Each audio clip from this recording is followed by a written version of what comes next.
Afternoon. Good afternoon.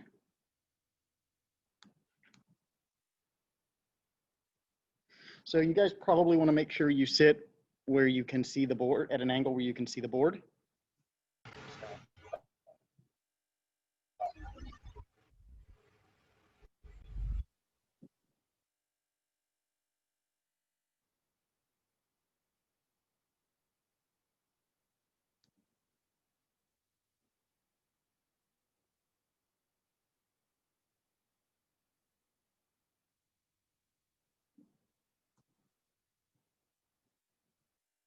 Good afternoon. We're going to cover 4 things today. 3 of them are sort of administrative. And so we're going to bang through those very quickly. And then the 4th one is what you need to know to complete your assignment that's due Sunday. I believe it's set up so that you can resubmit if you feel like after today, if you have submitted already and you feel like after today you want to take another bite at that apple. So let's bang out the quick administrative stuff very briefly. The first thing is you may or may not be aware of the fact that the chancellor has issued a report on governance of the university. And an awful lot of it is not really super interesting or worth your time. But one of the things that the Governance Commission recommended was a shift in how the university finances its operations.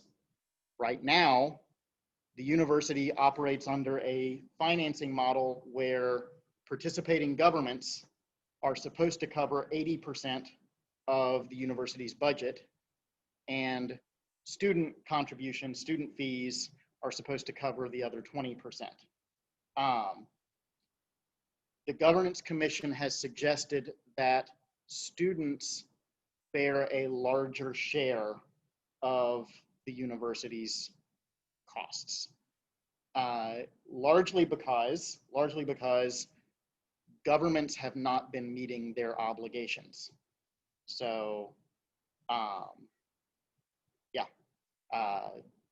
lots of reasons why, lots of explanations why. The reasons may be good, right? You may read up and decide that the priorities that your home government chose are appropriate, right? That's perfectly fine. But you should be aware of the fact that because participating governments have not met their obligations under the 80-20 model, one of the university's recommendations for sustaining itself is to increase the burden on you. And so no promises that will happen. Nothing's been decided, but you need to be aware of that. We're talking, guys, we had a couple of new folks come in.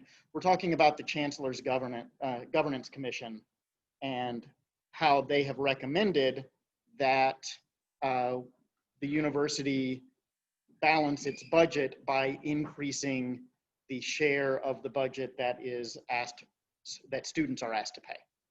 Specifically, instead of the university budgeting for 20% of the budget being paid by student payments, to be for 40% of the university's budget to be paid through student revenues. So if that strikes you as a problem, and it may not after you do research, but if that strikes you as a problem, that may be something you want to take up with your home government, right? With the representatives that you elect in your home countries, or with the administration here through the Guild of Students or the Law Society or any of the other institutions that you have in place to represent your interests. The next thing that I want to talk about is this week's written submission is intended to be marked for accuracy. And a couple of you have come to me and sort of asked for some guidance on how I mark. I don't provide sort of like detailed checklist rubrics prior to submission, but I do provide that upon return. But I have posted on eLearning in the model answers folder some general information that may help you understand what we are, you know, how I'm going to be evaluating you. But as a larger issue, I don't really, like, I don't want you guys to be concerned about the marks. If you're learning the material, the marks will follow, okay? I'm not afraid or upset to assign everyone an A+ if you earn it, right? The administration's made no comment to me that there's a mandatory curve in grading.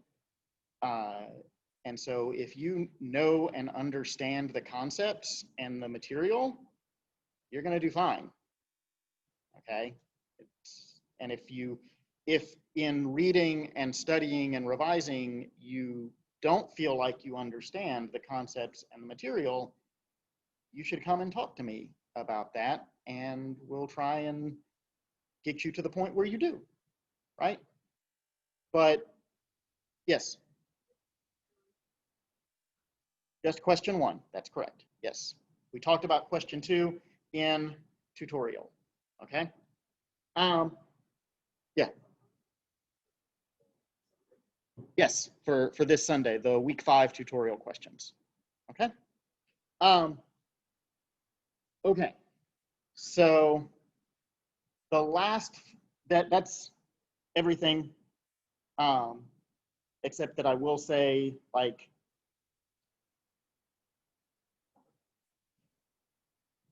law is really hard and unforgiving, and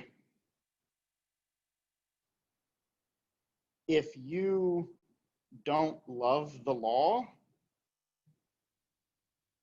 it's not going to love you back. And so, like, if you're enrolled in this degree program because you think that, like, this is a path to an easy or lucrative life, I would be skeptical that that is true. It might be, but I would be skeptical about it. So if you're not here because you love it, it's going to be hard. So I say that to encourage you to engage with the material as something that is worthy in and of itself, and not something that is worthy because it leads to marks. Okay, so that's all I have to say about that. Okay, now let's talk about property, why we're actually here, right? None of this nonsense. Okay, what you are being asked to do in the tutorial assignment is you are being asked to read a conveyance and determine the interests that it creates. That's it. That's it. No need to quote cases, no need to explain.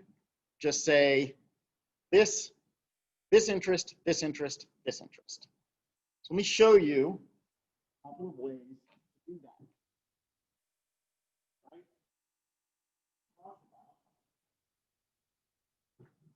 Oh no, my marker's almost dead. We talked about the timeline of a piece of property, right?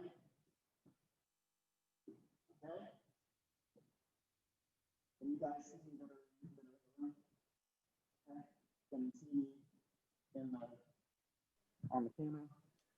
Hi, sir. We can't hear you. Probably because it didn't change the microphone. No, it did not. Okay, that should be better. Okay, can you hear me and can you see the line on the board? Yes, both. Great, awesome. Okay, so, all right. You remember we go back to sometime zero that marks the beginning of our interest, okay? And then we have some sort of future event at time 1 that terminates the interest, okay?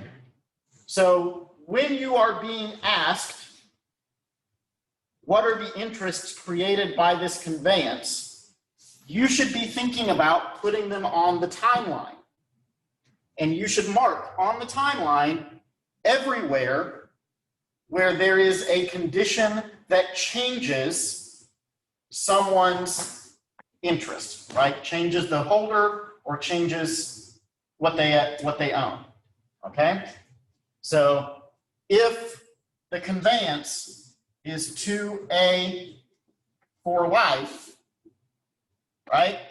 So then the conveyance is time 0. Time 1 is A's death. And then beyond that, we have what? What interest is created?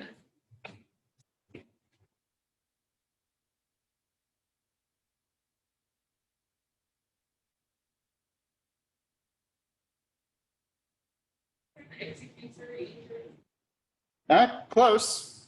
I mean, it's a type that's the executory interest is the type of interest that is created, but it is a future interest, right? Because time 0 is now, right? The point of the conveyance. So this is the future. Okay. So, but what kind of future interest and who holds it?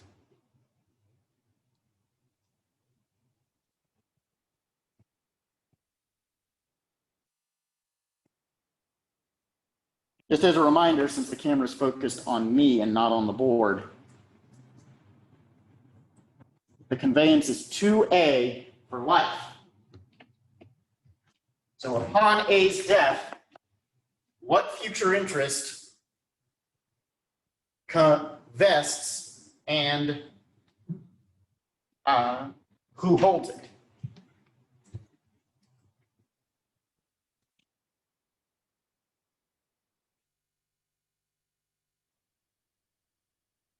Yes. What future interest is created by this conveyance and who holds it? 2A for life. That's the present interest. Yes. I can't.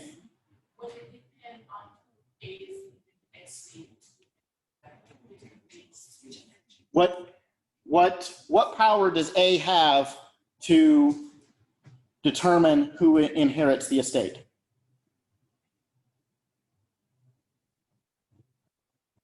I'm sorry? I heard someone say something, but I didn't hear what they said. She said he doesn't have any. Correct. Seeing in the chat, folks suggesting that the future interest is a reversion. Yes, future interest is a reversion to the original grantor, right? The OG in fee simple. Here is a really useful tip for when you are answering these kinds of questions, when you are determining estates. If your chain of future interests does not end with someone receiving the property in fee simple, right? Their future interest is a fee simple when it vests. You have not finished identifying the chain of future interests, because the last holder will be the person who receives everything that was granted. May not be the original grantor, right? But the last future interest will always receive a fee simple. Okay?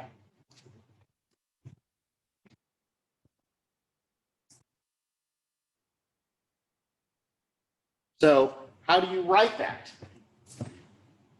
Let's take a couple of examples.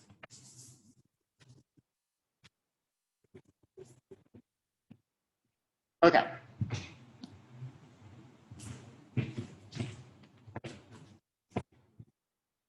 Got these here on my computer, so I'm pulling them up.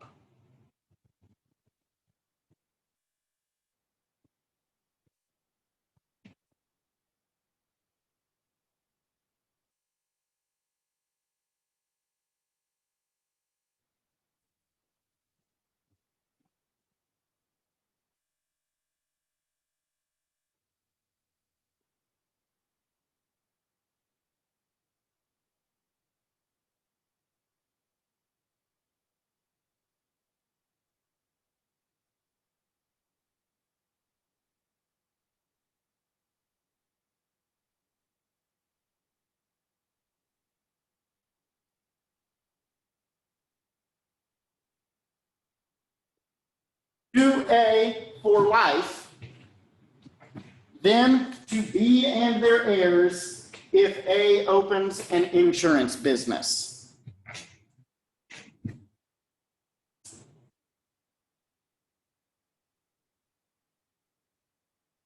Harry, I don't know what to tell you. We're doing what we've got. So let me put the conveyance in the chat.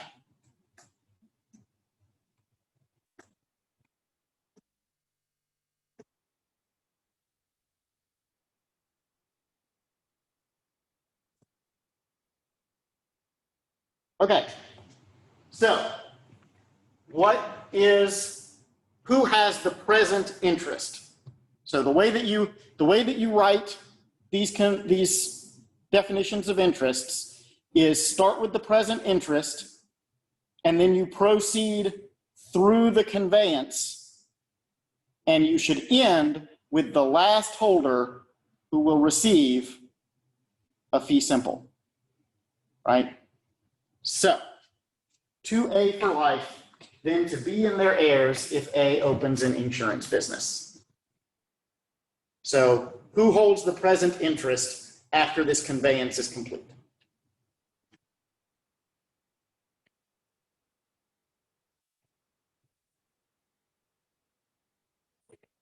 What? Is their interest present? I'm sorry? A, yes, right? So A holds. What kind of estate does A hold? Yeah, Johnny, you're correct. Yep. What kind of estate does A hold?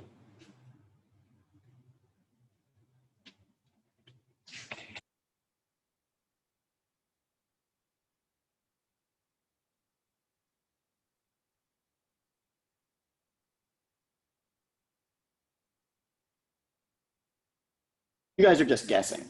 What does the language of the conveyance say? It's not like this. Right. So A has a life estate, which means that his interest terminates when? When he dies.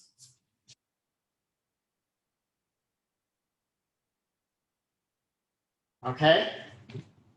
Who holds after A dies?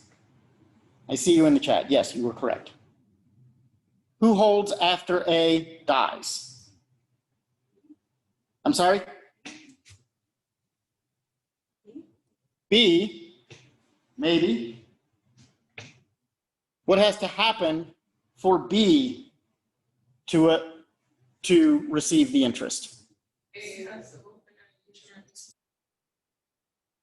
Correct. So we have an alternate timeline. Bet you didn't know you were going to be seeing science fiction in property class. So we have an alternate timeline. If A starts an insurance business, then upon his death, B receives. In B simple. But what if A does not start the insurance business? Who receives the property upon his death? Yes. Again, in B simple. Okay?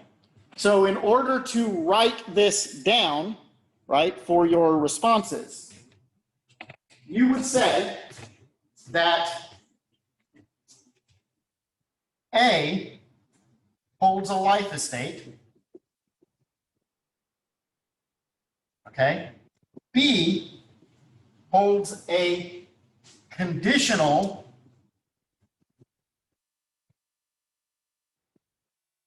possibility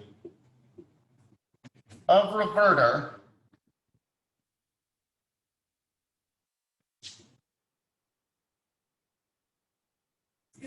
yes. Wouldn't it be a steady thing?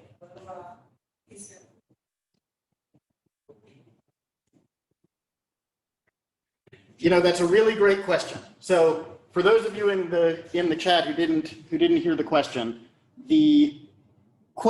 is, does B have a conditional possibility of reverter, like I've said here, where their interest comes into existence upon A's death, or does A have a life estate determinable, okay, and upon opening the insurance business, B has a life estate per autre vie, right? I think that, so let me explain how this, what the reasoning here is, right? To A for life, then to B and their heirs if A opens an insurance business.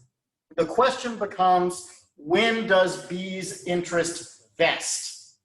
Does it vest upon the opening of the insurance business, or does it vest upon the end of the life estate?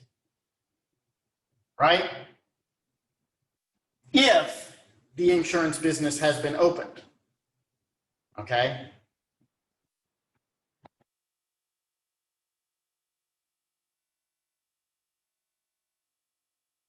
The way I read these conveyances and the way that the judges that I have dealt with read these conveyances is that we read them in order. So if we wanted to create a determinable life estate and then B holding a life estate per autre vie, we would flip these two clauses. So it would be 2A for life, but if A opens an insurance business, then to B and their heirs. Does that make sense? Okay. I am not saying that there is nowhere in the world where you are not correct. Okay. But the way that I was taught to read these conveyances is to read them in order. And so if a condition comes after a grant, it modifies that grant, even if it refers to someone earlier in the chain. Does that make sense? How about in the chat? Does that make sense?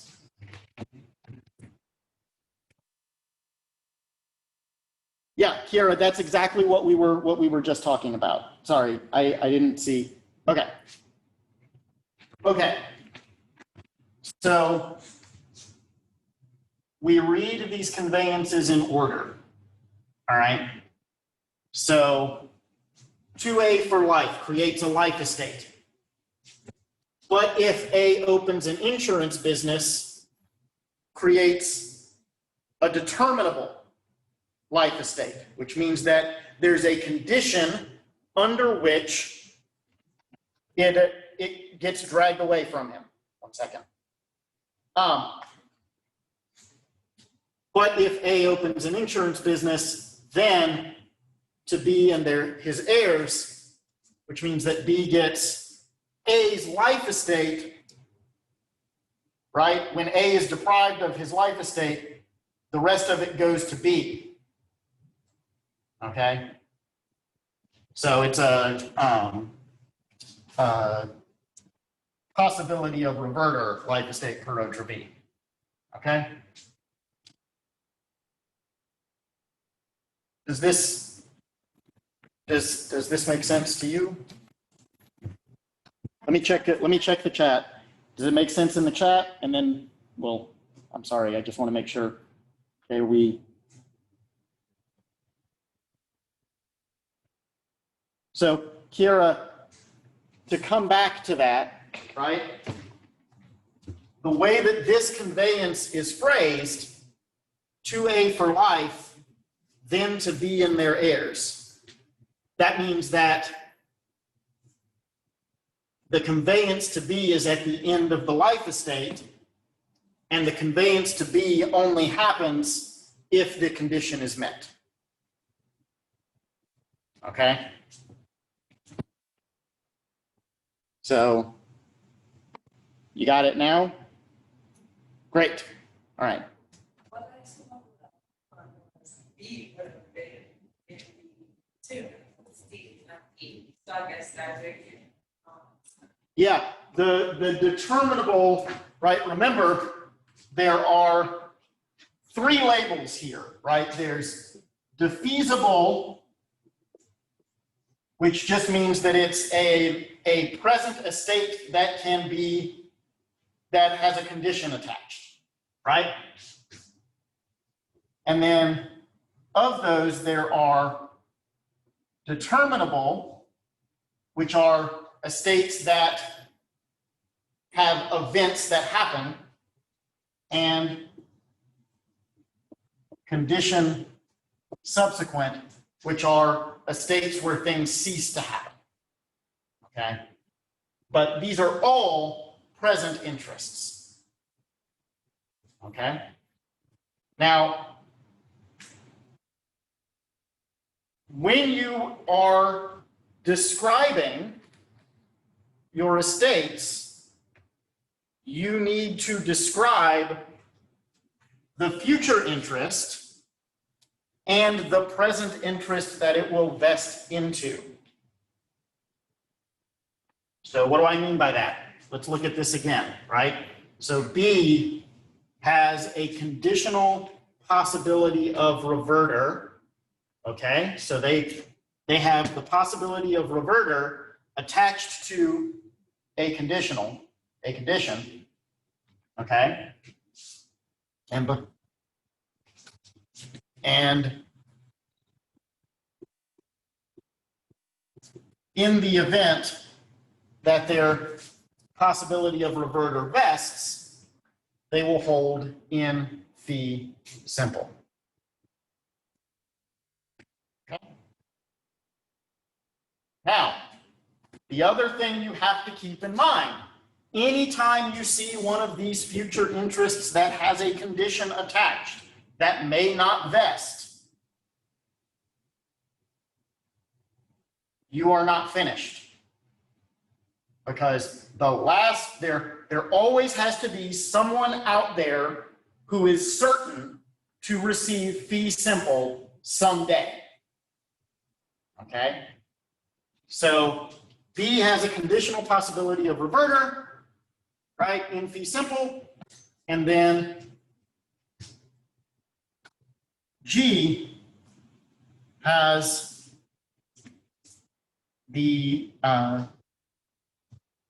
reversion, G being the stand-in for the original grantor in all of these, the reversion in fee simple. Okay? Very frequently, unless the conveyance has an ending, has a certain last interest, very commonly, the last line of your estate identification should be the original grantor holds a reversion in fee simple in the event that everything fails. Right? Somebody came off mute. What's up?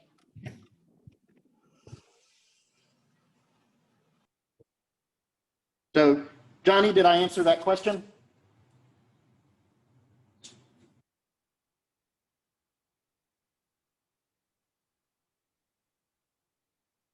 Okay. So, very frequently, the last holder of a future interest will be the original grantor. Because if the conditions fail, then they did not convey the future interest and they hold. Okay? All right.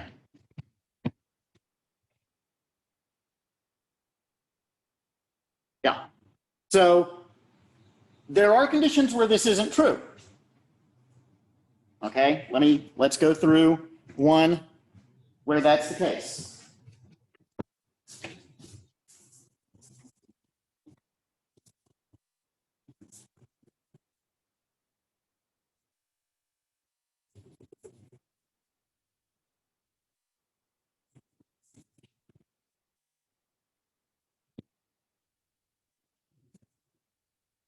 Okay. Different conveyance.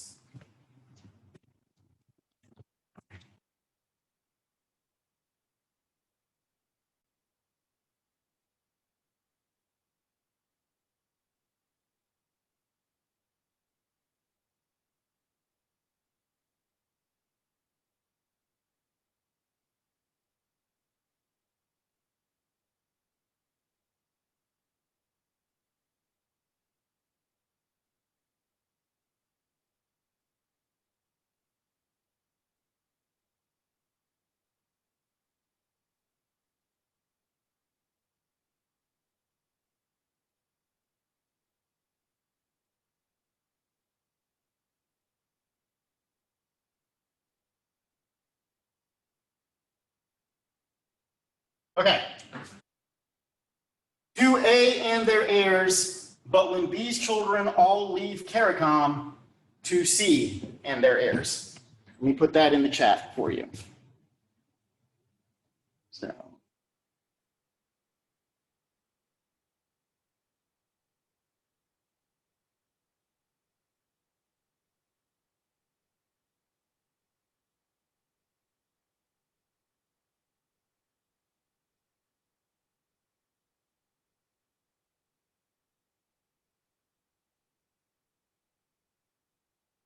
A and their heirs, but when B's children all leave CARICOM, to C and their heirs.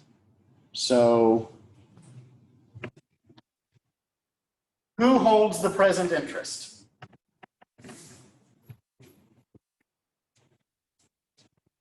Who holds the present interest? Yes, A.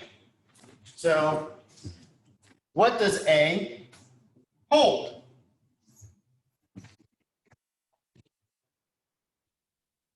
What does A hold?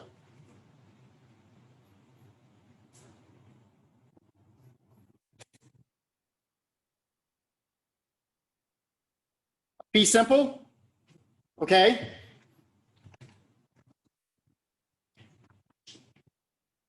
Great, we're done. Right? No. Why? The what?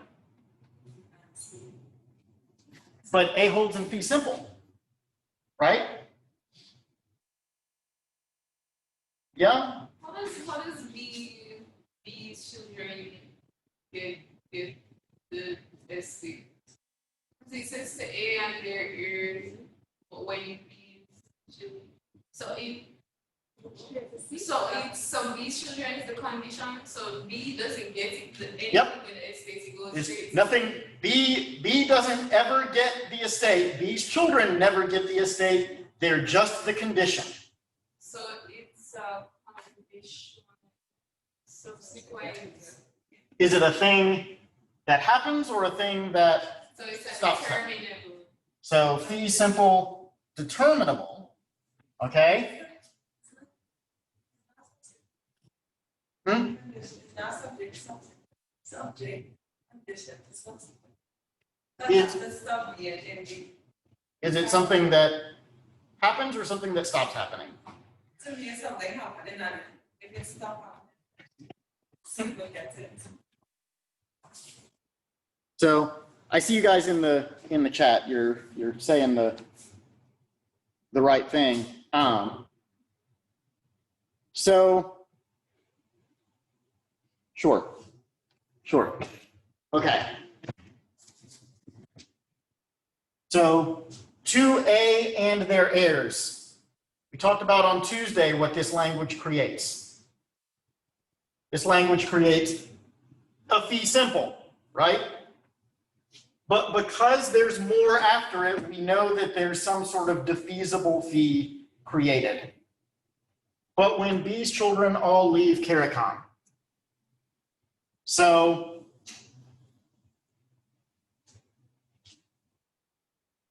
I read this as a determinable because I read this as a thing that happens. If I wanted to clear, but I agree that it is not unreasonable to read it as condition subsequent. Sir, even the language, the but when looking at it with the language that's, if I was to go strictly based on the language now, I would say it's a condition subsequent because it says but when, which is saying that but if that happens, so it's, I would say it's condition subsequent. Which is condition. But I can see how it could be. I agree.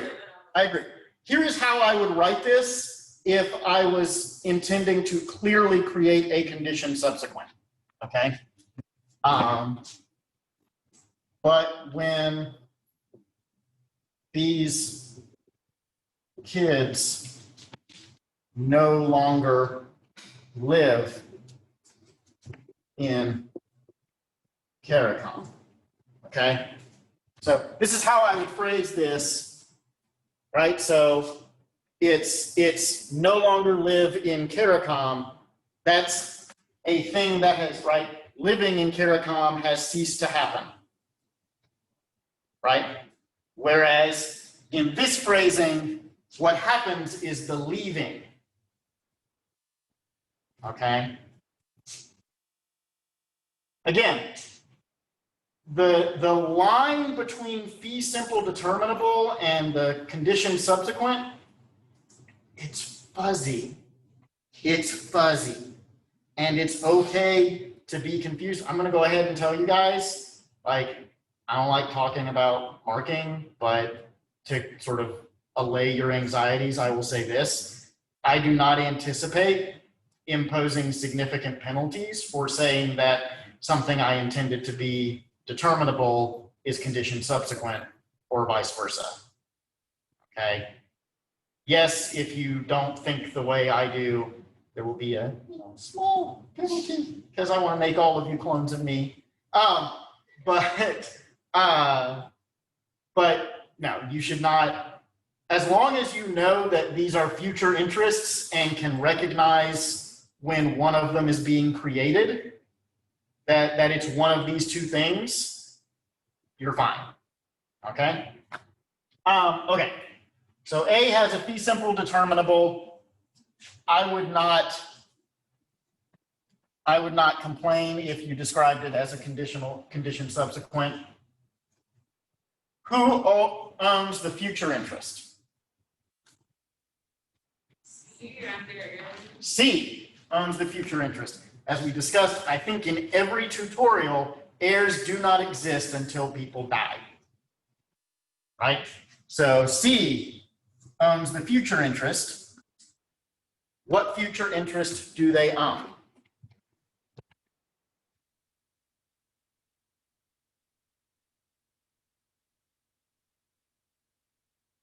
Maisha, I would say that condition subsequents tend to be negative statements, right? Statements of, I don't want this to happen, okay? But yeah, so C does not own fee simple. Fee simple is a present interest. They own a future interest. What is the future interest?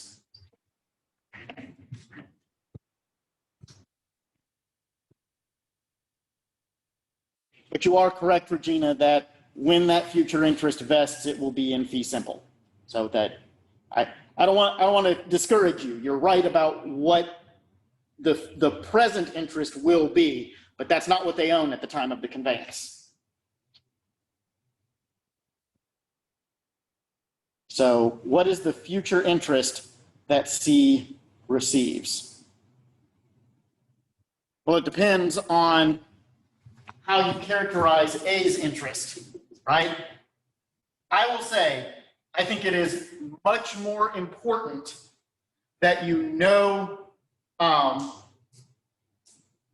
which future interest goes with which defeasible type and understand the difference between them, than that you be able to figure out the language that leads to one of the two defeasible interests. So,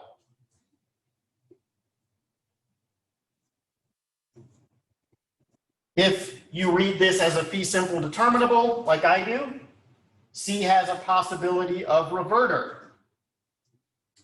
If you read it as a condition subsequent, C has a right of reentry. In both cases, they are in fee simple. Okay? I thought the possibility of reversal goes back to the origin, when the interest goes back to the origin of grantor. No. But I understand why you think that. Because that sounds like it's the language that you would use, right? If any future interest that the original grantor would own is called a reversion. Okay? Unless it is conditional, and then you use these terms. But you still, the possibility of reverter and the right of reentry are agnostic as to who owns them. Only the reversion is a term that only goes with the original grantor. Okay, and it only exists for life estate, for future interests that are certain to go back to the original grantor. So if you find yourself tracing this out and nobody at the end has fee simple, there's a reversion at the end that goes to the original grantor. Make sense? Make sense? Let me check the chat.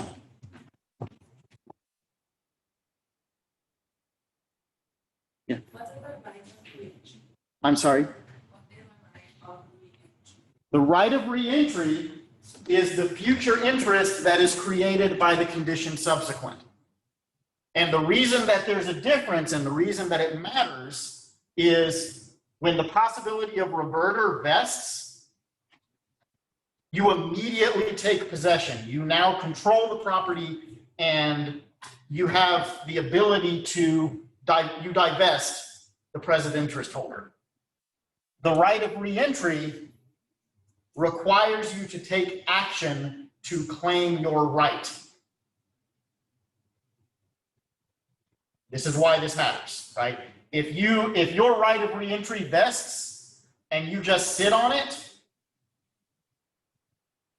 theoretically, although I don't think I've ever seen a case where this was an issue, theoretically, a court could rule that you lose it if you wait long enough.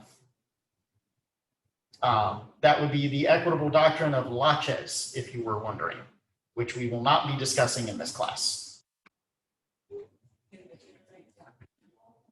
Could I give you an example of what?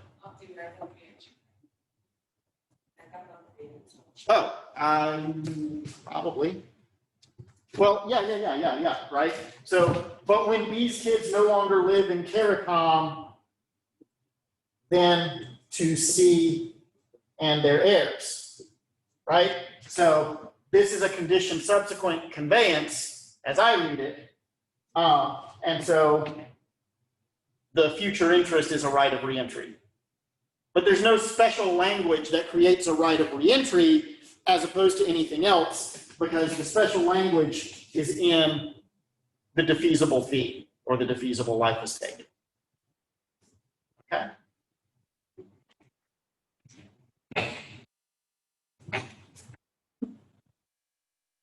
Chandra asks, what does C receive, right?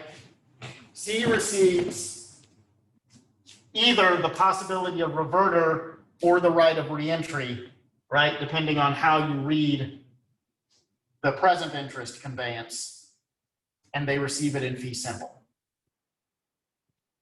Okay? Make sense? We good?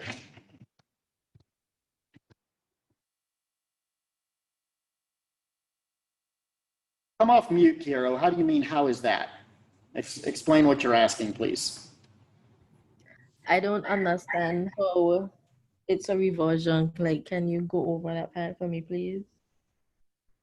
It's not a reversion. Oh, right? It's not. Okay. Yeah, it's not a reversion because reversions only go to the original grantor. So then what is C's interest? I think that's what I'm confused about. I'm sorry, say that again. I needed to turn you up. What exactly is C's interest?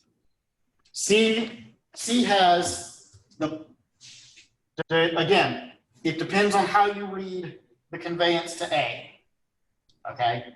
If you read the conveyance to A as a fee simple determinable, like I do, C has a possibility of reverter in fee simple. Okay? If you read it as a condition subsequent, like Monique does, and that I think is not an unreasonable reading, C has a right of reentry in fee simple. Make sense? No, I still lost. I understand everything up to C. C is just confusing me. So let's talk about the timeline. What is the condition where A loses the estate? When B's children leave CARICOM. Right. Well, let's suppose that one of B's children is Sir Hilary Beckles. Is he ever going to leave CARICOM? Permanently? Obviously, he travels.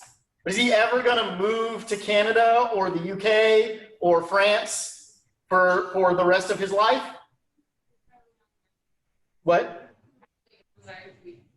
Seems unlikely, right? So in that case, C gets nothing because the condition is never met. Right. Right? But let's say that all of these children are, you know, random Bajans who decide that they don't like living in a tropical paradise and they want to go and experience a real winter, and they all move to Toronto. All right. What does C get? What? Yeah. In the event that the condition happens, C gets the fee simple. But if the condition doesn't happen, they get nothing. They stole fizzy lifting drink. That may be a cultural reference that's a little old for you guys. So they get nothing if the condition never triggers. And so that's why it's the possibility of reverter or the right of reversion or the right of reentry, right? I'm sorry? Exactly what happened. Like I know possibility of revision means it will go back to the original owner. Well, it goes to whomever holds the possibility of reverter. Right. Yeah, not necessarily the original grantor. Right. The right of reentry, like, I will be perfectly frank with you. I have never seen an adequate explanation for why we need two different future interests in this situation. No one has been able to explain to me why these two things exist, but they do. Okay?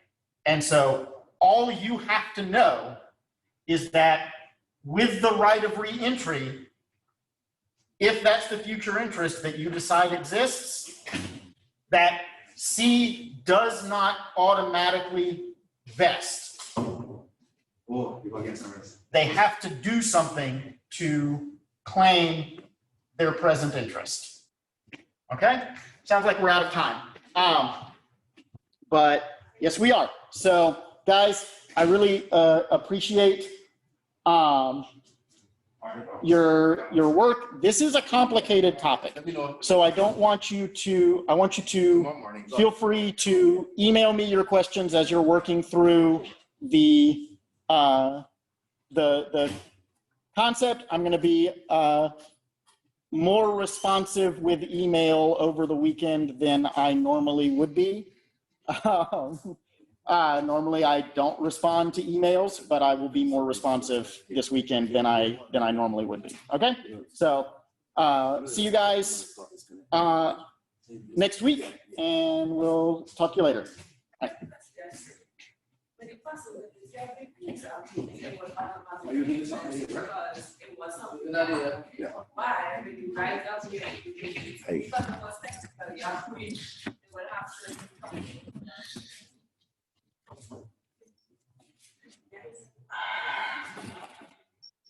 I mean, that seems as reasonable an explanation as any. I'm serious when I say that no one has ever explained to me why we have to have these two different types of future interests. Yes, they just have to do something to claim it, to divest the present interest holder. Yeah.